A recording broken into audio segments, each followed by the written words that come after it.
नमस्कार मित्रांनो, मी आलो आहे ज्या ठिकाणी अजितदादांचं विमान कोसळलं होतं त्या ठिकाणची पाहणी करण्यासाठी. आत्ता दुपारच्या 12:15 वाजले आहेत. खूप ऊन आहे आणि या उन्हामध्ये हा फोटो ठेवलेला आहे. कसल्याही प्रकारची सावली वगैरे नाही या ठिकाणी.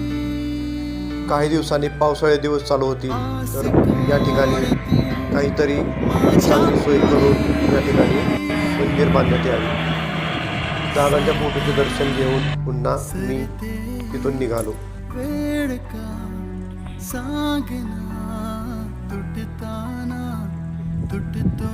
त्या ठिकाणची सगळी पाहणी केल्यानंतर खूप भयानक असं या ठिकाणी घडलेलं असेल असं अंदाज येतो.